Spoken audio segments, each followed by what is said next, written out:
I got to turn it off and back. All right, that's working. Oh, and I can see me. Wow. All right. Thanks for asking me to come out. It's been a few years.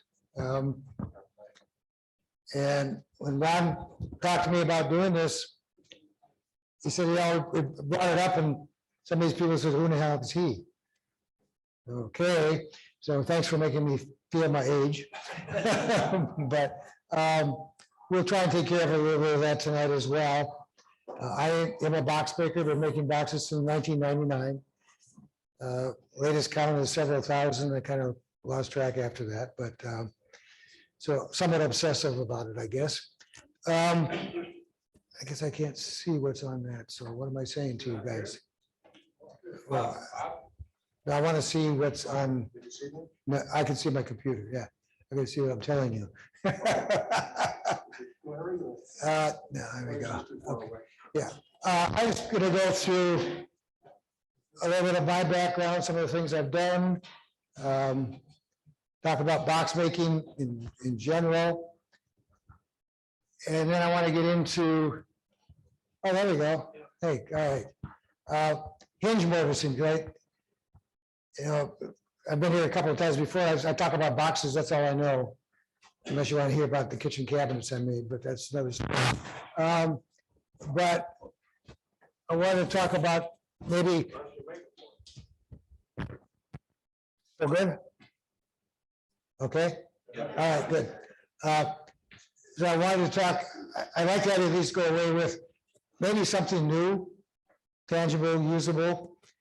And so we're going to talk about cutting mortises for hinges, the most fun part of making a box, right? So, got to move along here. There we go. So I've been making boxes since 1999, several thousand. I did juried art fairs from 1999 till 2015. I had a heart attack in 2013 and setting up and tearing down in the rain and the heat and the wind, and my wife telling me there's enough of this stuff. So since that, I've only done online sales, which has been very refreshing compared to doing the juried art fairs. I have been in some galleries.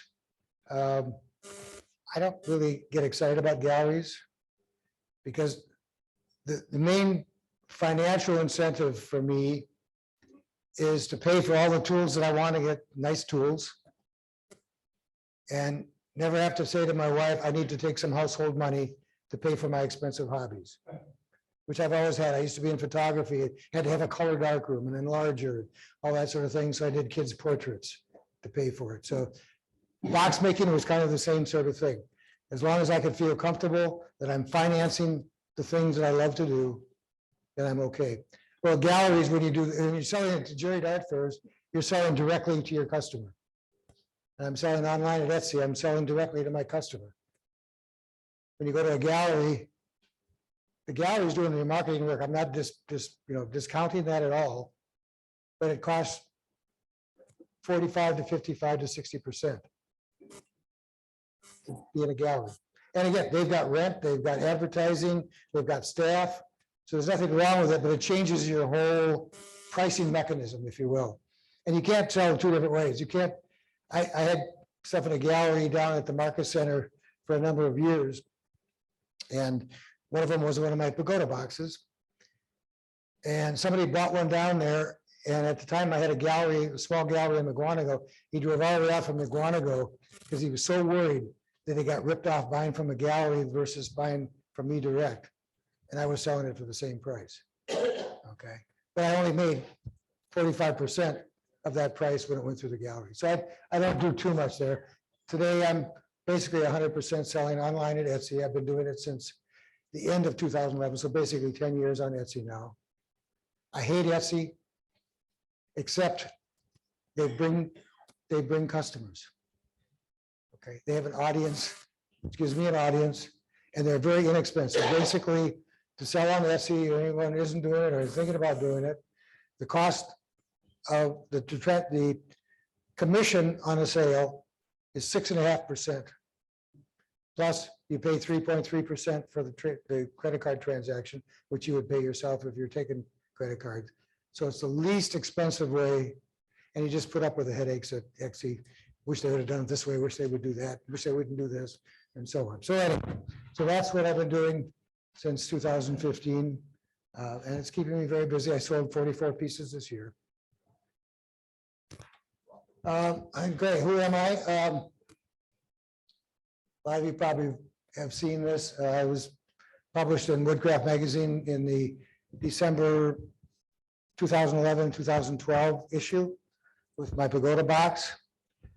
That has turned out to be one of the top selling plans for woodcraft ever since. I get emails from people in Australia. I can't get the router bit that you recommend. What can I do? Things like that. So it's been built in the US, Canada, Australia, New Zealand. Same plans of show is published in 14 wooden boxes that you can make. So it's my original design, which I came up with back in about 1999.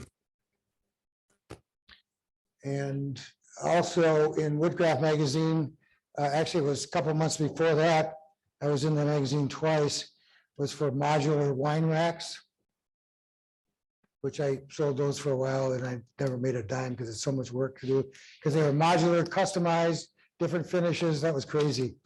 You can have it any color as long as it's black. Henry Ford knew what he was doing, but so be it. And the most fun time I had was appearing on the TV show Handcrafted America. How many have seen that? Oh, come on, come on, come on. Okay, actually, and I say that for a number of reasons. One, that show ran for 3 seasons nationally. And it's a fantastic watch. I would recommend it. You can watch me. I'm in season 1, episode 9, and the third of the 3 artists on there. They had 8 or 9 people at my house, my shop, from 8 in the morning till 7 in the evening. I had a makeup artist, videographer, photographers, the director, producer. So it was a very well done 6 minutes that I got, 6.5 minutes, whatever. But it brought me about $10,000 worth of sales too. Okay, but I bring that up to go out and look at it. You can now see it on Amazon Prime free on their freebie. You can see it on Hulu, I believe, Tubby, and a couple of others. So just Google search it and take a look, because you don't need to look at me. It is a fabulous program. It ran for 3 seasons, each episode, half an hour, 3 artists, or I say handcrafters, whether they're making softballs, hats, woodwork, ceramics, blown glass. And if you're into doing things with your hands and creatively as you are, it's a great program to look at. There was a couple of episodes before mine. There was a gentleman, a young guy from Racine, who was doing sculpting and carving of tables modeled after, if you took a model wearing a full dress who swerved, so you get these pleats that flow out, and he was carving, hand carving tables with that pleated curl. It would take him a year to do one. He's on that show. And so the first episode, the first guy on there was a hand making guitars down in Appalachia.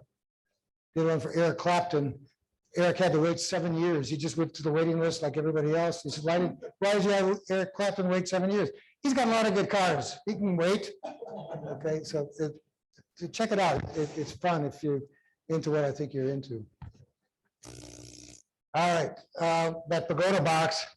The one problem of having something published like this, even though the magazine says these are for personal use, not for commercial use, is people start competing with you. I've got a couple guys on Etsy competing with me with my design. Okay, at least one actually gives me, says it's my design, but okay. So I just started making them different. So now I can do a 4-drawer, 5-drawer, 4-drawer with a hinged lid. I do floor standings, another floor standing with a mirror.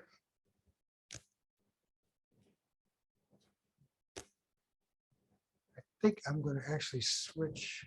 These are somewhat distorted. I've got 2 different versions on that computer.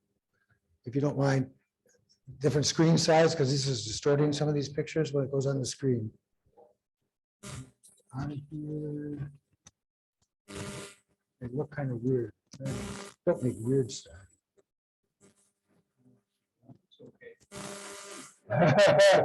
I took that personally. On my 59th birthday, heading to Mount Everest. Wow. That's a different presentation now. This one here. Small screen. Let's go down to small screen. We'll get down about here. And we'll go slideshow. When you sell the plan, do they pay you what? I don't sell, they paid me once for the, Just one. and I signed everything over, so it's copyright by them now. Yep. Okay, let's see if this, yeah, it's a little bit better, huh? They're not stretched. All right. I think you're the only one who saw that. I get picky, I get picky. Okay. That's the tallest one I did, Al Capelli. All right, just some other pieces of work. Quarter sawn curly maple, walnut burl.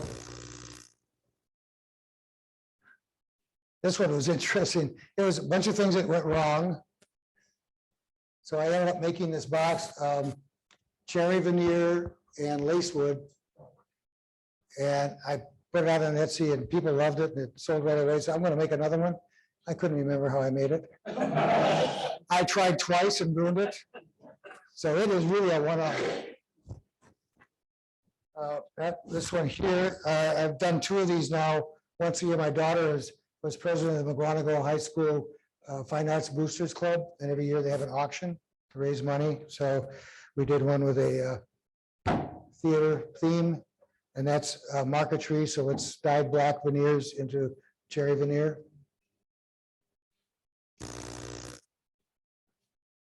Another one using up some of my zebra wood.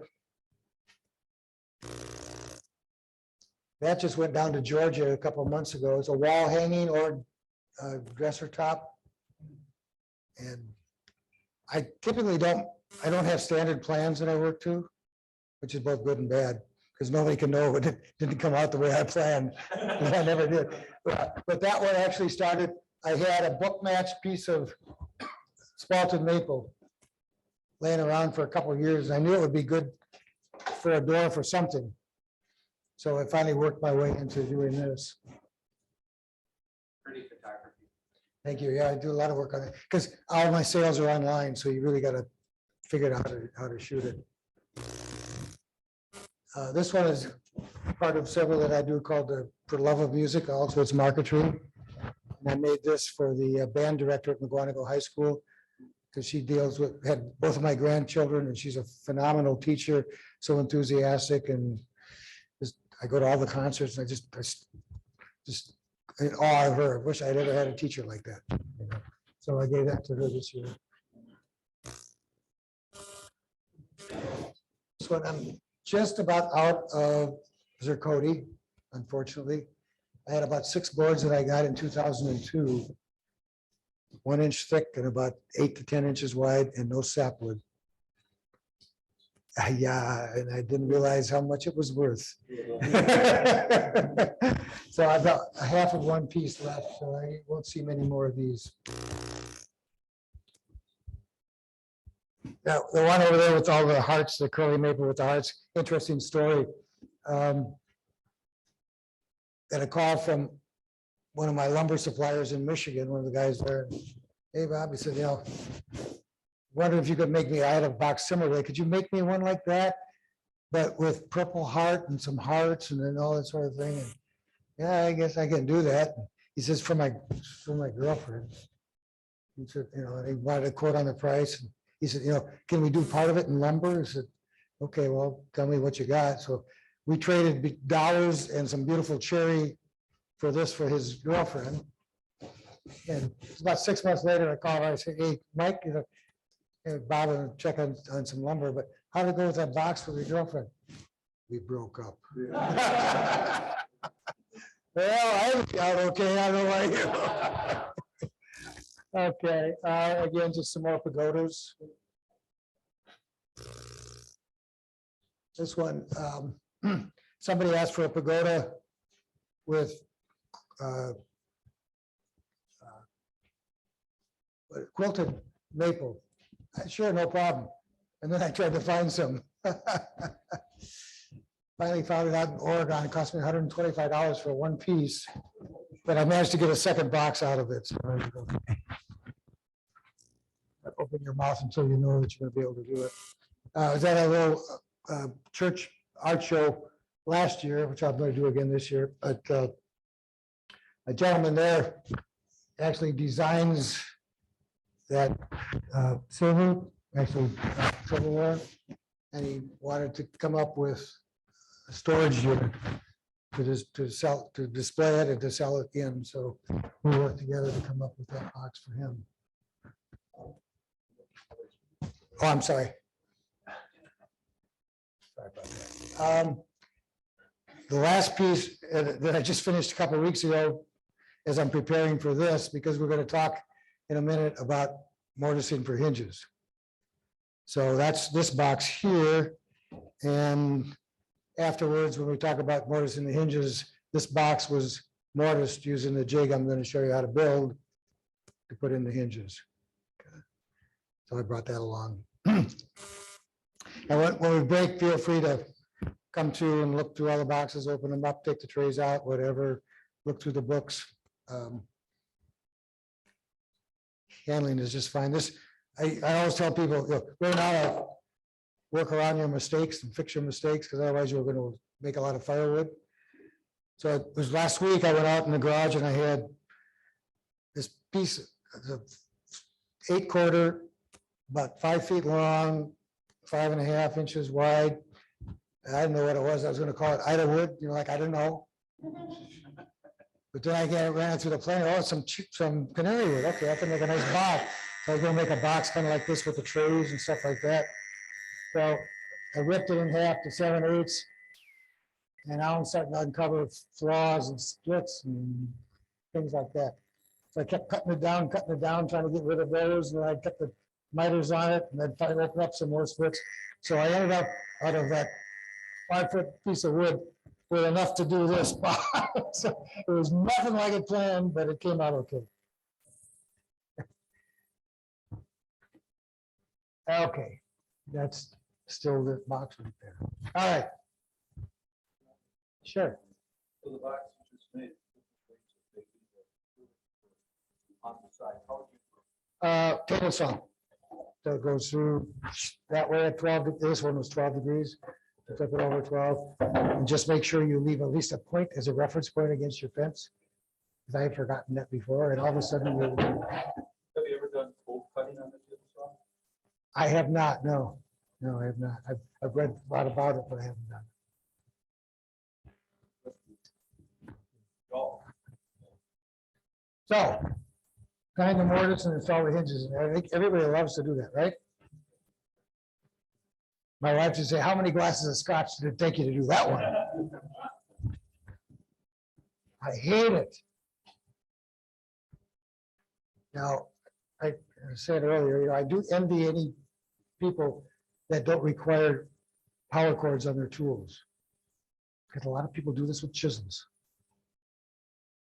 I'm not skilled enough. So everybody loves mortise and hinges. There's loads of ideas out there about how to do it. And none of them are exactly right in my mind. So we've got Doug Stowe, who I really admire.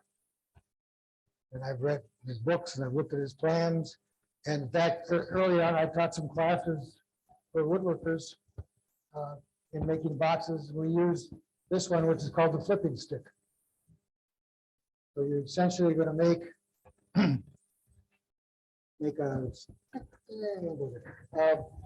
exact length of your box, cut out the exact dimension of the leaf of your hinge, and then go to the router table, set it up, cut one, flip the stick over, cut the other, And it works. Takes quite a while to make one, and it's good for one box.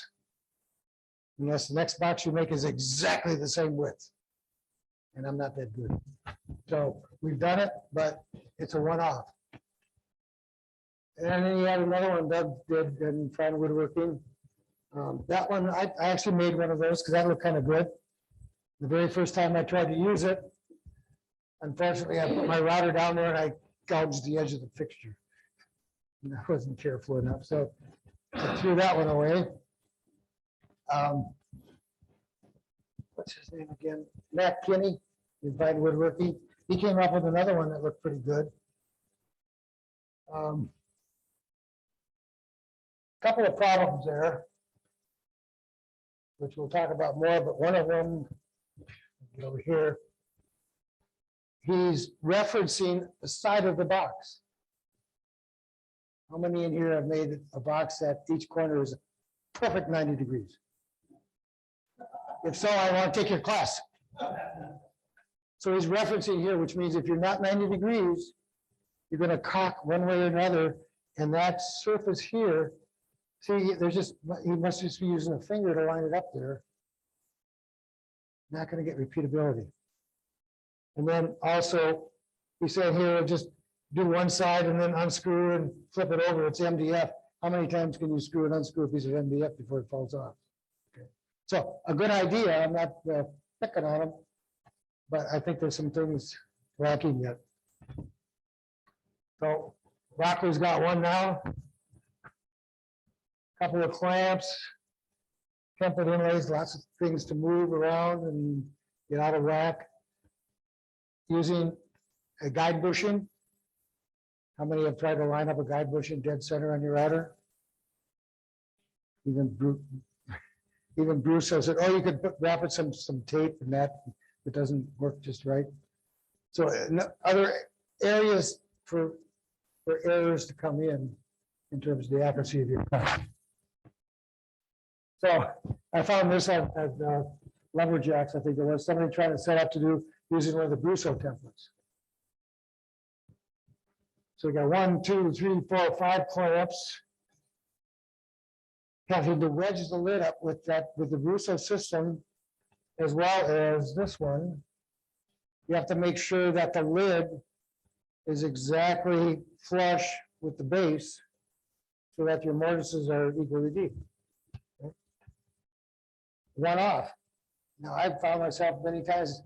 I've got 2 4-inch high boxes, 1 5-inch high boxes with 2 different size hinges going in.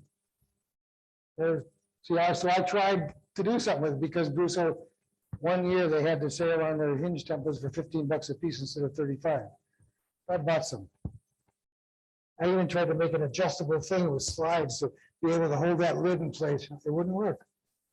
And you ended up with so many clamps that you couldn't get the router in there. Right? Yep. Now, in full disclosure, transparency. For the most part, I use the best hinge mortising jig ever built and designed by Jerry Beal. Jerry Beal Woodworking. The only problem is he took it off the market in 2006 or 7. And such a shame. And I think partly because, JR has a small company. He does a little bit of this, he does a little bit of that. And nobody knew about it. I was managing a woodcraft store in Chicago and I didn't know about it. And I had met Jerry at one of the managers' meetings at corporate headquarters. He was one of my customers, said, "You're doing boxes and you're not using the hinge wizard?"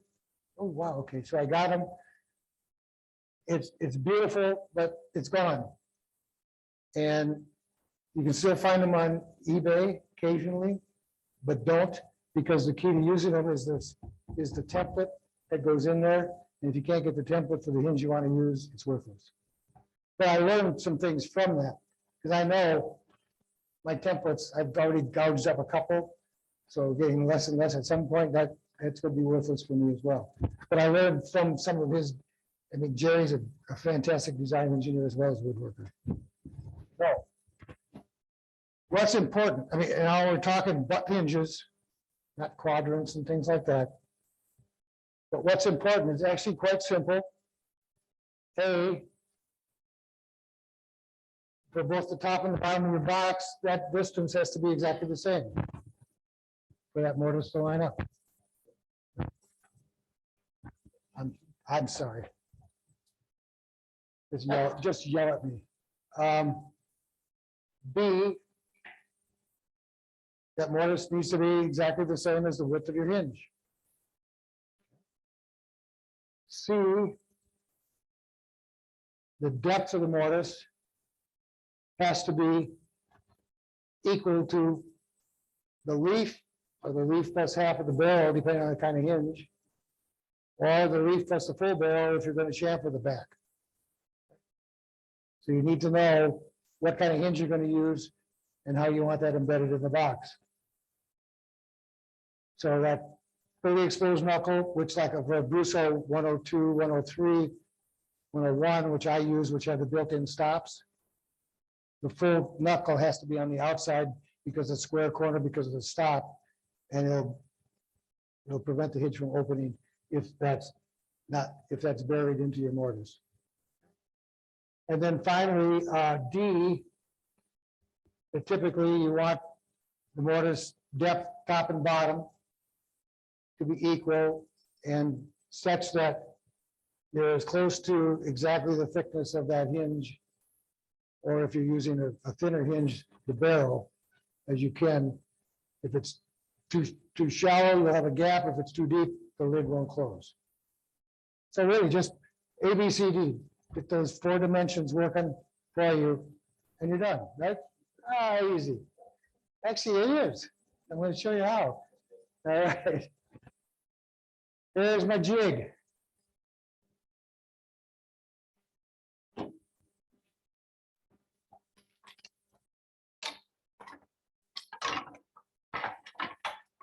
Here's my jig for a Brusso 103. And guess what? There's only a few things important. Now there's a stop down here. We'll talk about that. But the distance from that stop to the jig cutout is exactly the same. Right? Because when I cut them out, I did this, I did this, I did this, I did this, without ever changing any setting. Okay? I use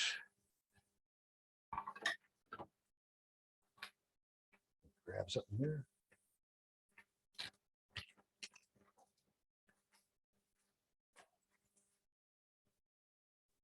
Okay.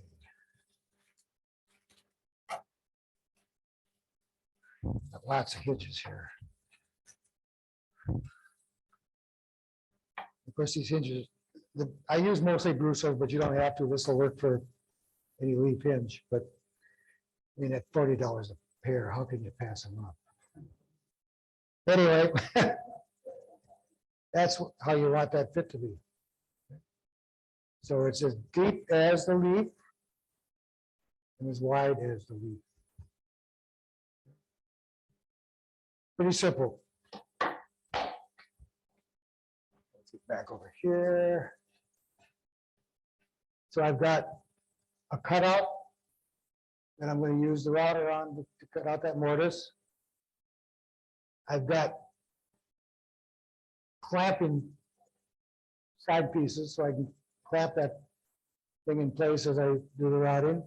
And I've got that locating pin on the back that I can bring it up against the edge and control the distance of that mortise from the edge, both on the top and the bottom.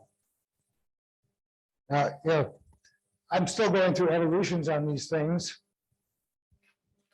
Something I did a while back, I was putting the whole cross piece on. Then I get the same problem that I said about with Kenny's. I clamp it on this thing, you know, oh, that thing isn't 90 degrees, right?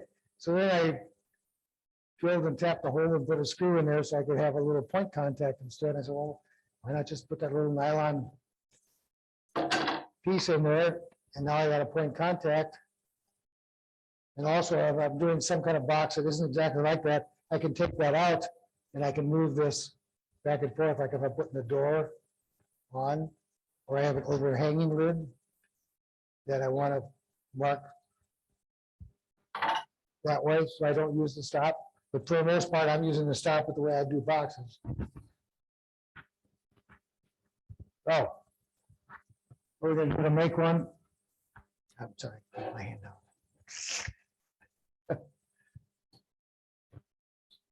So what we're gonna do, and we're not gonna make that here, but I'll mortise the hinge a little bit later.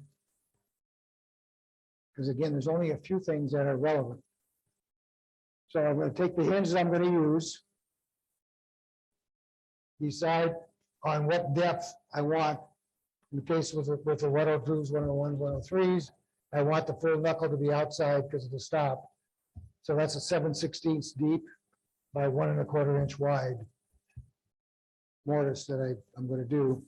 And the nice thing about Brussos, they only vary plus or minus about 3 thousandths of an inch. Not necessarily the case with some others. Out of ignorance, I once, when working with Jerry Beal, had him make templates for a couple of the hinges, the butt hinges that Woodcraft carried. They weren't plus or minus 3 thousandths. They were all over the map. And they no longer carry them, but at the time, I found out that the hinge has to be accurate too.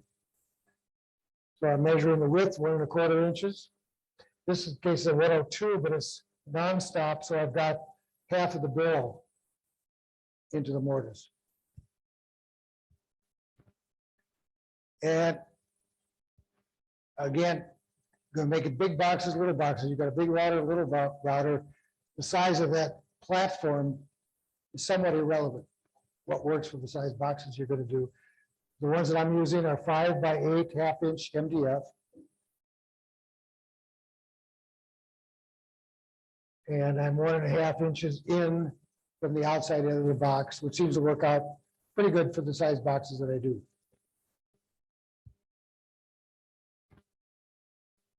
Then I'm using a flat top blade in the saw. And I use a test piece to kind of sneak up on trying to get that 7/16 dimension in this case. Because I got a saw stop too, but those things aren't very accurate when you're trying to get down to a few thousandths of an inch. So I just use a test block and work my way up till I get it. Then I'm setting stops both sides so I can just move that piece back and forth between a right hand and a left hand stop, however you set up on your saw. And I start setting up to where I'm probably a 32nd of an inch less than that final width that I want.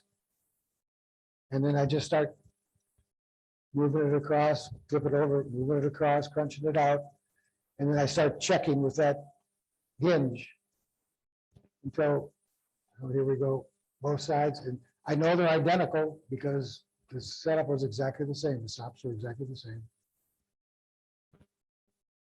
And if I do like I showed you, I could put it in there and turn it upside down. It doesn't fall out. That's a perfect fit. 1/2 inch MDF is cheap, so you don't necessarily get it on the first try. You get carried away, but you can get pretty darn close. Then you just need some clamping, locating and clamping bars on the side. And that's really it. Okay. Very, very simple. Now, some geometry things that JB got away, get away from with his more sophisticated engineered design.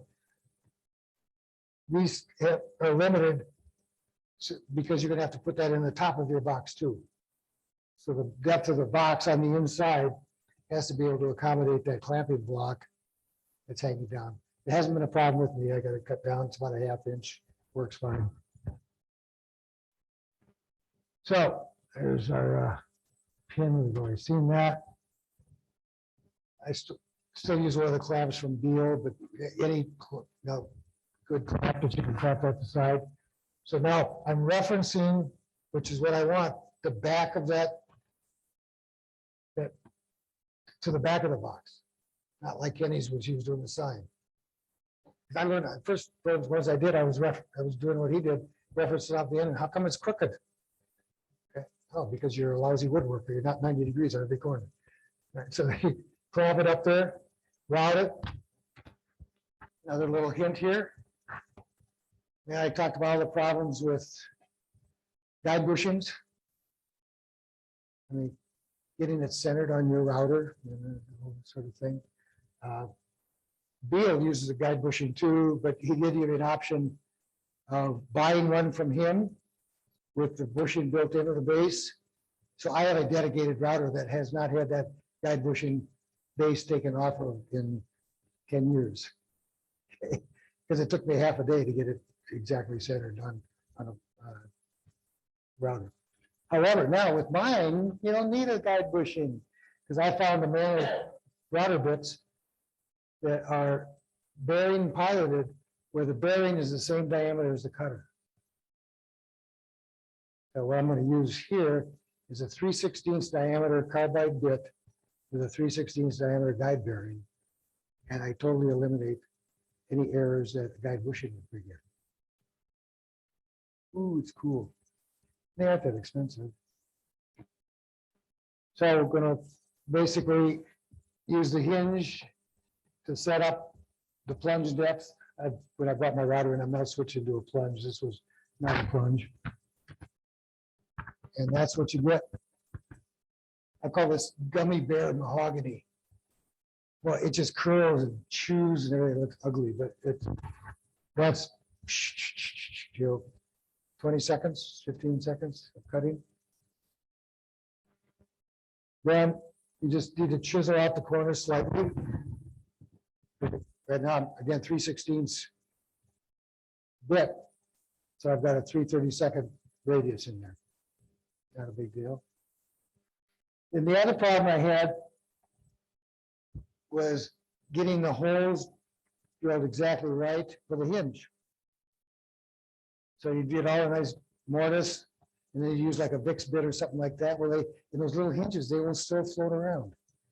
And I could never do anything perpendicular in all directions. So they would move, and even with a very nice mortise, sometimes that hinge would move away or twist a little bit. But I finally figured out, you go buy a set of transfer punches, $13 at Harbor Freight. And you fold that hinge up, so in the case of the Brusso, you've got almost 1/4 of an inch. Put that transfer punch down, there's very little float at all for it to move off center. Give it a tap, and now you've got almost perfectly located punches to drill your screw holes. And that's that box down there that was mortised with one of these jigs. So I might suggest we take a break and then we'll just quickly do one. Sure. Okay. We'll take about 15 minutes.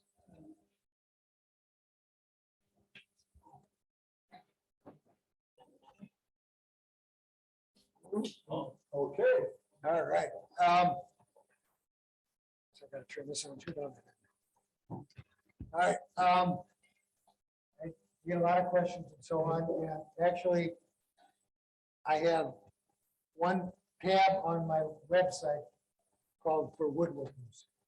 Now, I brought cards, not that I want to sell you boxes, but my website is www.woodonline.com, but there's no E in wood. So people get to all sorts of other places. So if you want to take a card, get the website URL correct. But excuse me. If you go to that website, woodonline.com, click on for woodworkers, it has links, first of all, to some YouTube videos that I put together. There's a 3-part series on building a jewelry box, kind of like one of these. I tell you right up front, I'm not a movie producer, videographer, or anything else. It was just me. So technically speaking, not the great, but I got 200 and some followers that are getting some good information on how to build a box. So you can suffer through Dickey and look at the information that's in there. A lot of people find it worthwhile. I also have 2 videos on doing inlays.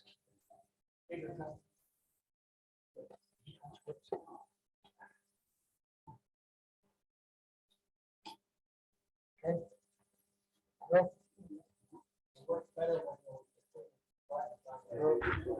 just keep.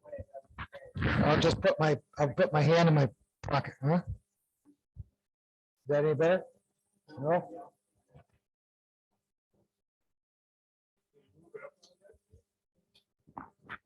Okay, there we go. All right, I'll keep one hand in my, no. One here, one there. So, and there's 2 videos on doing the inlay, and that's also an example of how you can buy very expensive tools when you keep screwing up without them. So I basically use a micro fence router plunge base that costs more than the routers, but it lets me adjust the width of the cut by 1/1000th of an inch at a time. So I can do this in typically 1 or 2 to occasionally 3 passes. On this one, I had to widen it by 2/1000ths on the 3rd pass. So, but it does show you how to set it up and run a test cut and things like that. So it might be worthwhile. Also, yeah, there's a link on that website also under the Fall Woodworkers part to a blog that I put up a number of years ago. And I would, if you're interested, I would suggest going out there within the next month or 2, because I've already notified them that I'm not renewing it, because I haven't updated it in 2 years or something, and I'm paying $100 and some a year to have it sit out there. But there are some links to the videos as well, but there's also some downloads on how I build ring bars, on how I do the interior dimensioning profiling for the box sides, some information. There's actually, I think, 1 set of plans to download. I hardly ever draw plans, so that was one I put out there for a box, I think, that has hinged sides.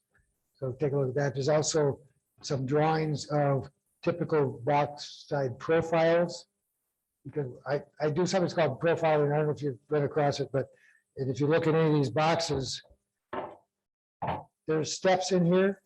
A lot of people, they'll take a 3/4 inch piece of wood, plane it down to a 1/2 inch, and then start adding pieces back in to create ledges. I start with, depending on the size of the box, either 3/4 or 11/16. And then I use a router bit to remove material to create the steps. So that I have a very rugged box that on one like this is going to be 3/4 inch thick down here. You can drop it on the floor, you'll dent it, or you won't break it. But when you get to the hinge line, it's narrow enough to have some good aesthetics. Because if you had a 3/4 inch wide hinge line on the box that side, it's ugly. So there'll be information out there on that blog. So just kind of browse through it. I also have some information about a router bit that I use for some of the drawer sides. So take a look at it, grab whatever you can before it goes offline in another month or 2. Okay, that really it. I have questions, but let's go over here and see how quickly we can notice for a hinge. And would borrow one of your clamps, because otherwise I'd be chasing this right across the table. So I've got, this is just my test box. So it's marked 1, 2, 3, so I can make sure that I'm doing the same sides when I'm running the test and see that it works. I've got my 103. I don't, yeah, you're okay. See it there? Not too much tea, but that was fun to make some sawdust.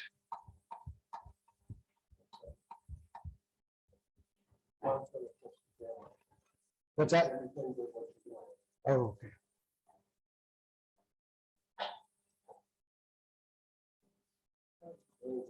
Got it?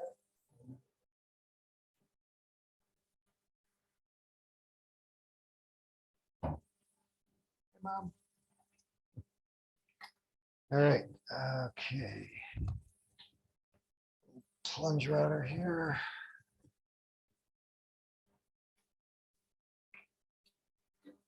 I've got some 103s underneath the base, so I can set my depth.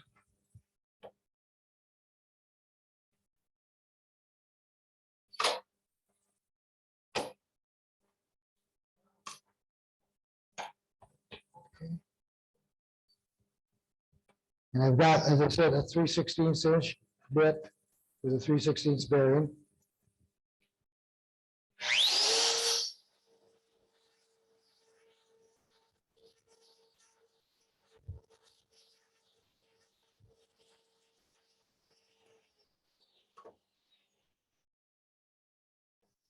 That's not deep enough.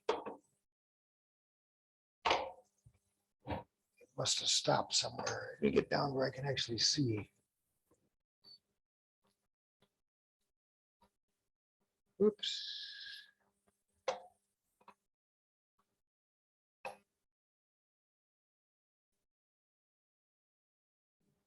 Okay, take this out. Out. That's better.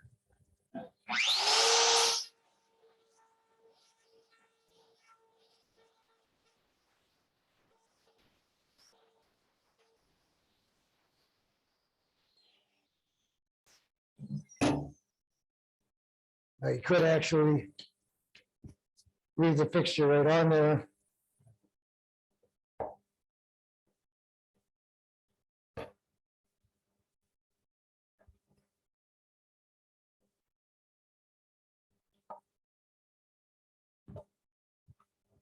All right, and I want to do the other one.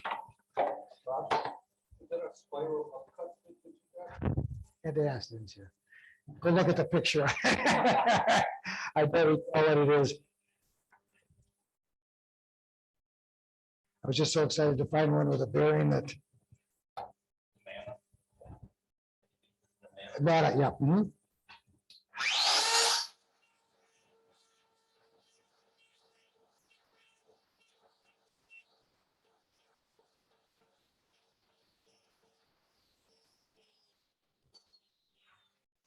That's usually the position I'm in when I'm doing them too, so I managed to get an even spread of sawdust on my front. Okay. So we didn't.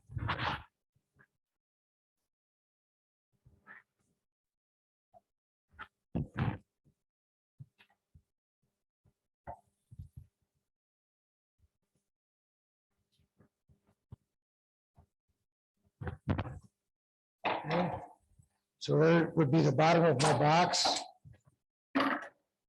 And that was number 2. So I wrote number 2.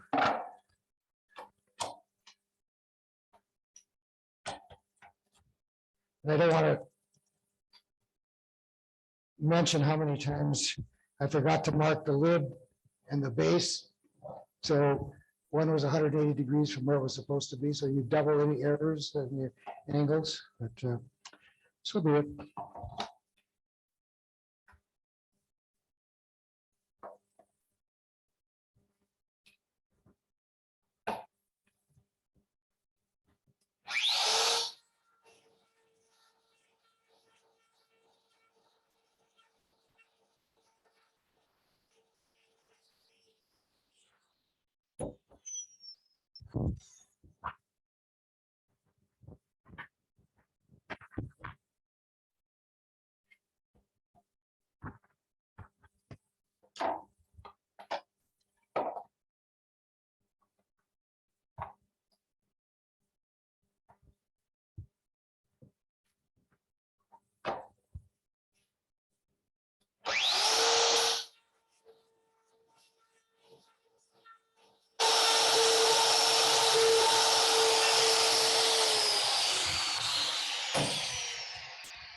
Had multiple eye surgeries this past year or so, so I suffer a little bit in trying to keep a straight line here.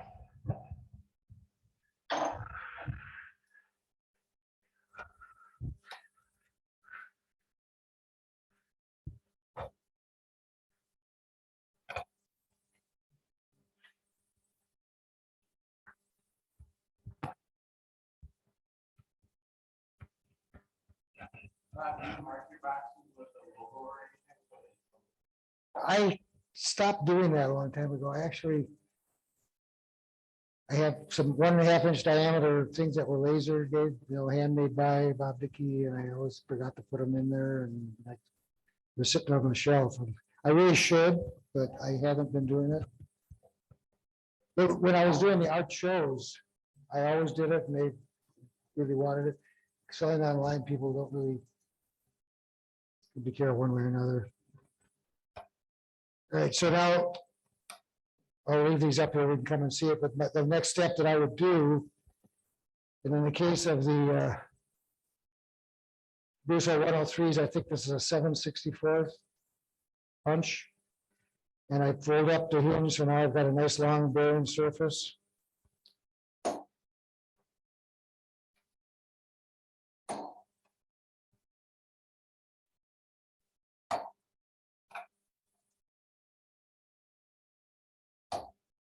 Mark for my hinges. No, that's actually a woodcraft, I think.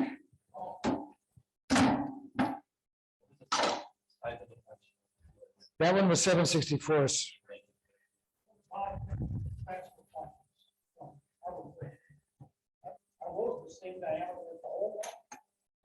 I mean, you get a complete set. There's like 20 or 30 punches in 64th increments. Yeah.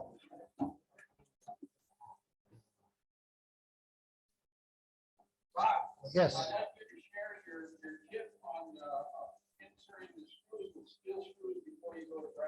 Oh, yes, definitely.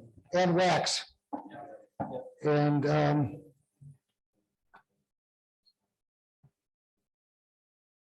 the other thing, I think there was a picture. So here's what you're trying to achieve. Okay. Then there, sides line up. Oh. Right there. Oh, there we go. Okay. Okay. Yeah.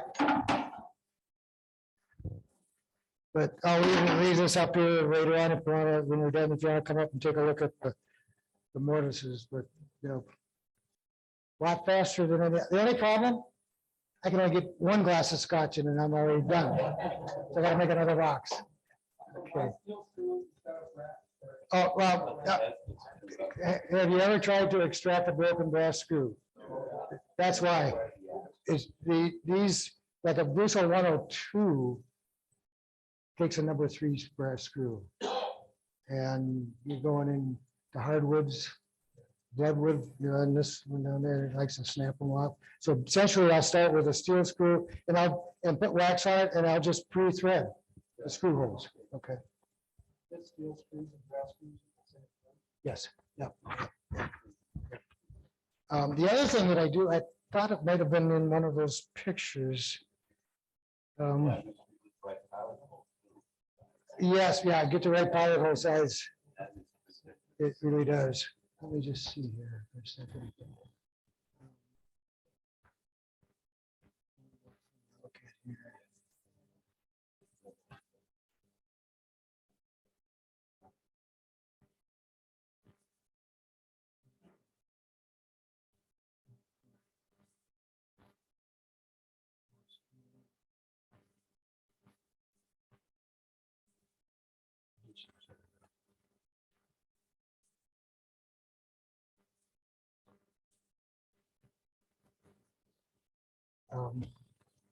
Yeah, I wanted that brought up the.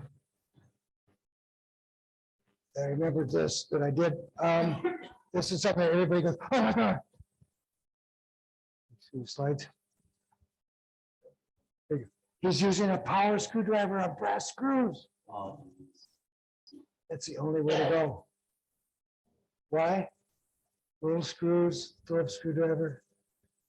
You've got to have constant downward pressure or you strip out that thing halfway down. With a power screwdriver, you can keep a downward pressure because you're not doing this. And you better learn how to know when to stop right away. But I don't think I've broken off more than 2 or 3 in years. Okay, but I did steel screw, wax, pre-thread, drive it down, and as soon as it snugs, I stop.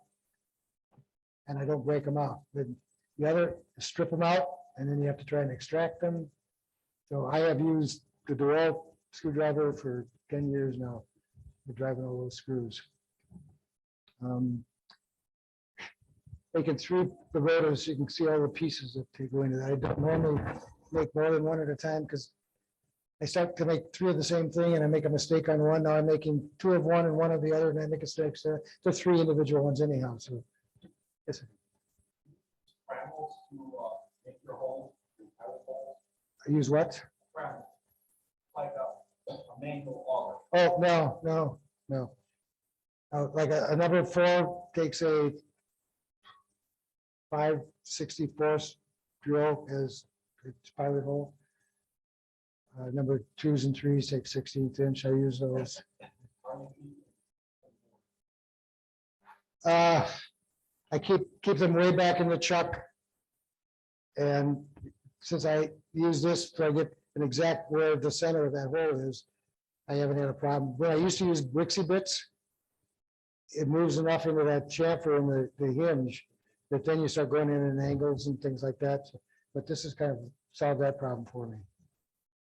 I talked about profiled sides. This is just an example of what the side of a box that I make is going to have. There's for the trays to move. There's where the drawer is going to go. So all the profiling is done first. And I know that when I cut here, it's aesthetically going to be the width that'll make it look decent, not too bulky at the hinge line. There's one that's going together with all the profiling done. That's the one I just finished. Oh, I mentioned this a few years ago when I was here, but it's worth repeating because it cost me about $1,500 to learn this lesson. Okay. Most of my boxes, as you can see, like here, the grain runs like this, right?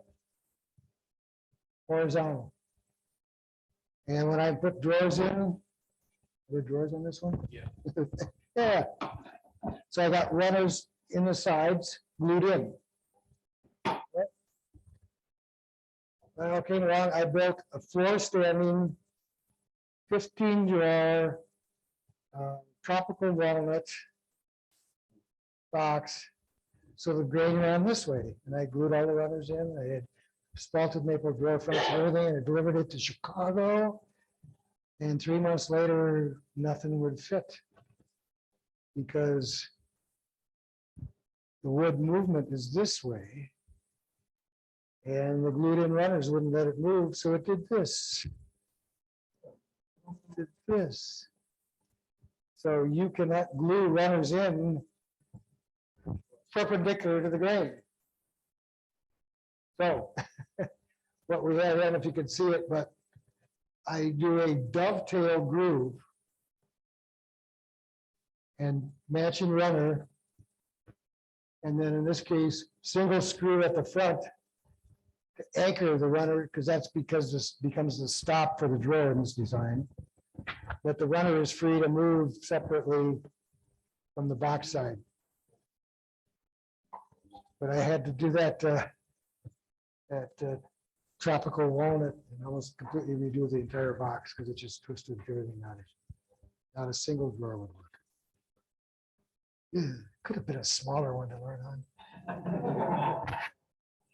And not 80 miles away, I had to go deliver it, pick it up, bring it back. So a favorite tool, this is on my blog as well. I bought digital stuff and the batteries never work when you needed it. I bought the brass setup wires and they get pile them up. And well, for $20, you buy an Inker gauge. It's indexed at 32nds of an inch. You can use it for setting saw blade height, rod bed offset, doing the square lines, scribe lines, positioning handles on the boxes. I use 2 of them sometimes. I'm going down on the side. and the battery never goes bad because there isn't one in there. So I've got, I'm sorry, I've got 3 of those things, and I'll probably end up with a 4th down there. Just they're by my router table, they're by my table saw. Just simple and accurate. The other thing is the what they call them, grippers. Yeah, I bought my first one when I was managing a woodcraft store. They were just rolling them out, and the guy said, "Well, we'll give you one if you'll carry it in your store." I said, "I'll buy one, and if it works, I'll carry it in my store."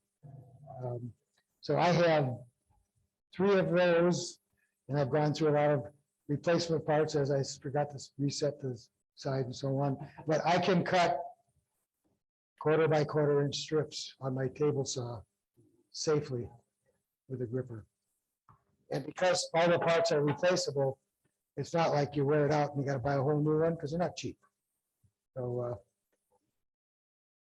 you got an 1/8, but I always forget, and then I manage to garbage that one up pretty quickly. Okay. All right. I think just a couple of sources that I use. Joe Gorski at Veneer Supplies. He's been around for 10 years. He sells veneer vacuum press kits. You can get a much better vacuum press pump than if you just went out and bought the money for a finished one. I bought one from him almost 10 years ago. I'm on my second one now because the first one was a 240 volt and didn't want to mess with that too much. So he's a great guy to work with. Got a problem, you send him an email and get you an answer back. So, and I like working with small businesses when you can. The other one is Kevin and Karen Gorski at Curly Maplewood. There you go if you really want to buy expensive wood. He carries curly cherry, curly walnut, tiger maple. Okay. However, for example, I just took delivery of 2 boards, luthier grade tiger maple, 50 inches long, 12 inches wide. $288 total including shipping. However, when you buy from him, you're doing exactly this. Every piece of wood has a serial number. You get at least a half a dozen pictures, front, back, close up, and a description if there are any planer chips, any ambrosia streaks, anything like that. And so when I go, I'm telling you, here's the box I'm going to make. I need something between 54 and 56 inches long, and between 6 and 7 inches wide. So I know when I get done, unless I make a mistake, I got nothing less but sawdust. No, that's solid wood. Yep. That's solid wood. So again, it's not where you go to buy all your woods, but when you want to make that special box, this tiger maple came from him. So, and again, another small company. Buy it from him, you get the delivery with a personal note and a free little extra piece in there just to keep the business going. Yeah. Oh, just about everybody now. Woodcraft Salem, Rockland. Yep. Microjig is the manufacturer, and you can buy directly from them. But yep, they do every 1/8. And the nice thing about them is, again, kind of like Jerry Beal, they're woodworkers and they're engineers. So they actually solve real problems, and they understand how you want to use it, how you're going to use it. So all their products are really good. And that's really it. That's what I use for doing the inlays. Do you? That's unbelievable.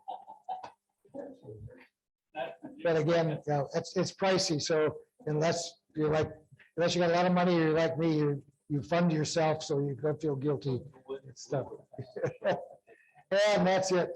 So I'll take questions. We'll leave this up here. Come up and take a look at the mortises that we cut. Yes, sir. What did you say that was that gauge was it? Incra gauge. It's a part of the Incra You know, Incra fence, yep. INCRA, huh? Oh, not the Incra gauge, $19, $20 now. Yes. So how do you figure out pricing? When we sell something? It's a combination of what makes me feel okay and what the market will do.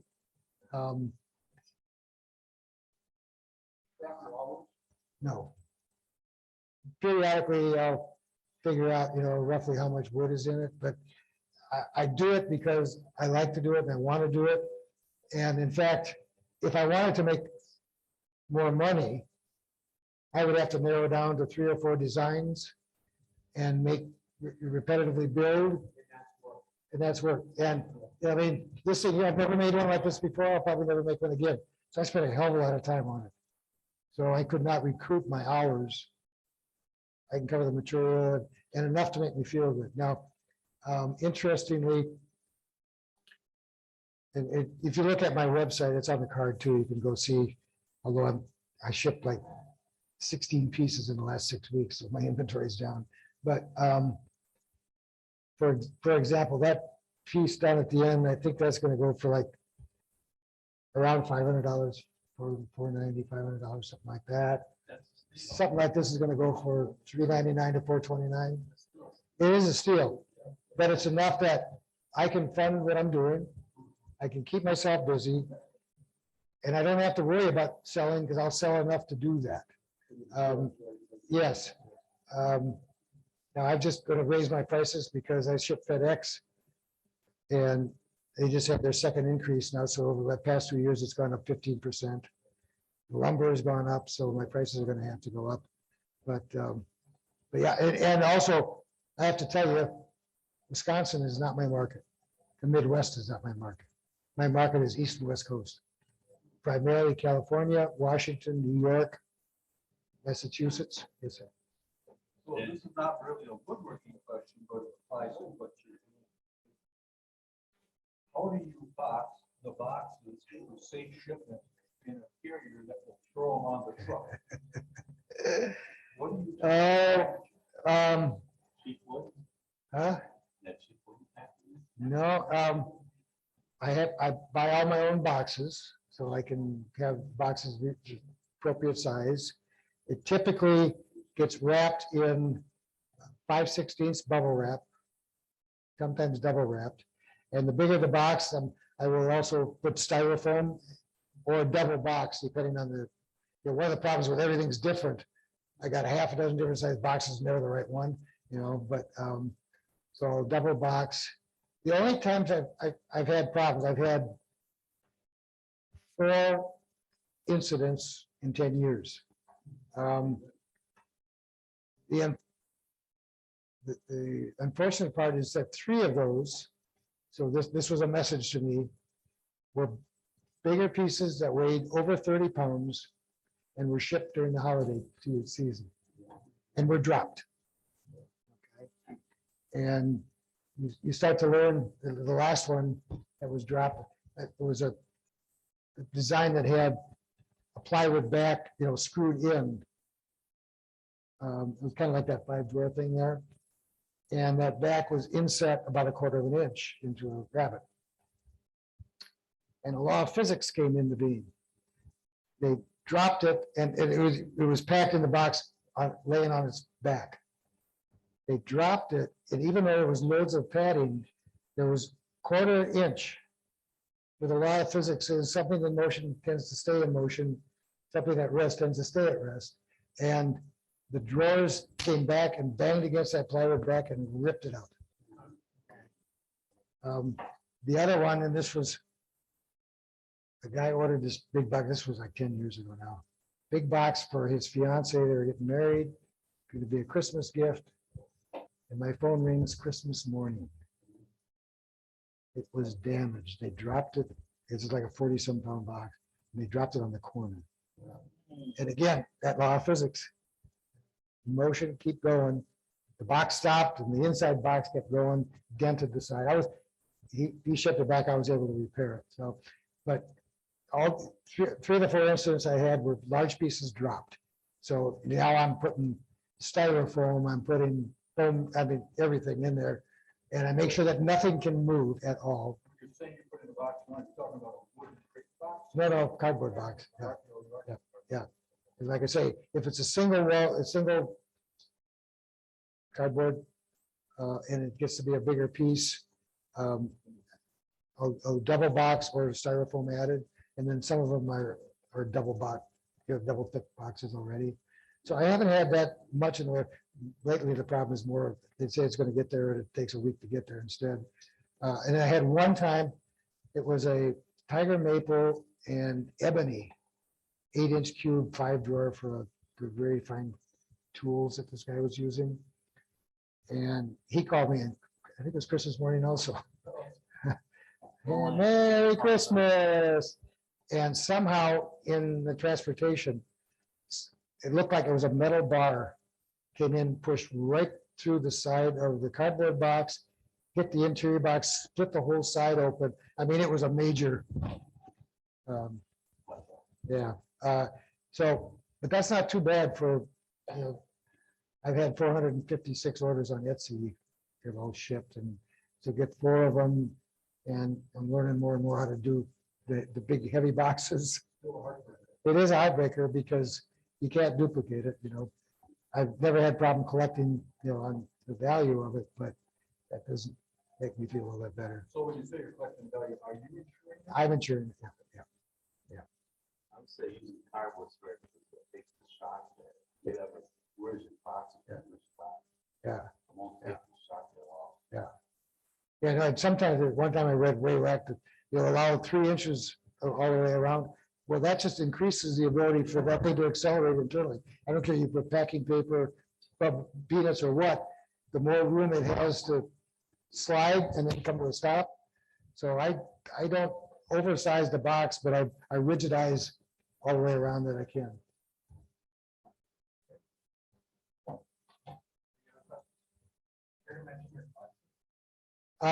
Yeah, all I'm doing now, I used to do group classes and I can't stand the tension anymore, but I do one-on-one or 2-on-1 if it's the same interest. And it's usually building a box like this, or I do building the pagoda for someone who wants to get a little bit more involved. You walk away with a completed box, except for finishing, do your own finishing. Although if you want to stay around for another day, you can spray lacquer with me. But so I provide all the materials, and basically the cost of the class is equal to what I sell that box for, because you and I are going to make one together, except for the pagoda, that takes too much time. And you'll take one home for the price you would have bought it for me on the internet. So what's the stage with that box? It's like, I think, I have to remember what the class is. It's just under 300, like $280. No. Make a class and you're gonna walk away with $100 worth of material. So then depending on the class, it 1 day or 2 days. Yeah, and typically, it's gonna be 2 days. They're not 8-hour days, more like 6 hours. My back gives out these days. Okay, plus you're waiting for things to dry, and there are certain places where now's a good time to stop and refresh and finish tomorrow type thing. So, but yeah, one of these in a couple of days. The pagoda, the last one I did with a guy from he came down from Minneapolis and stayed and wanted to go to do it. We spent 2 pretty long days, but he had a fair amount of experience too. And I don't build a box with him. I do the setups and have enough spare pieces. So if I screw up the setup, we got another one that he or she could take home. But I have a testimonial. I actually took one of Bob's classes. It was great. I really enjoyed it. Had a good time. good, thank you. Be a good student. Yeah, he wasn't the one that almost cut my cross card slab in half that I wasn't looking for. Oh, you don't go all the way through. Stop about here. But the other problem too, Kevin's not here, Sigworth, so I can pick on him. But we did a class on making a box somewhat like this, but it was a tulip. Kevin Sigworth. Oh, hey Kevin, how you doing? But yeah, I'm sure you'll be fine. Anyway, because I had 6 students and kind of going around, we're all doing the glue up. And of course, you never saw those profiled sides. And so we had multiple steps in there. And I think Kevin was one of 2 that had one side upside down. Right, Kevin? Yeah. But see, now there's the difference, because Kevin is a fantastic woodworker. He actually was able to fix it. I would have had firewood. But he actually was, I'm not sure exactly how all he did it, but he was actually able to fix it. But that's right, that's right, that's right. Are we engineered this going along? So, yeah, so we're doing one-on-one or two-on-one classes to keep everybody's sanity and make sure that we get it done right. Thank you very much, appreciate it. Thank you.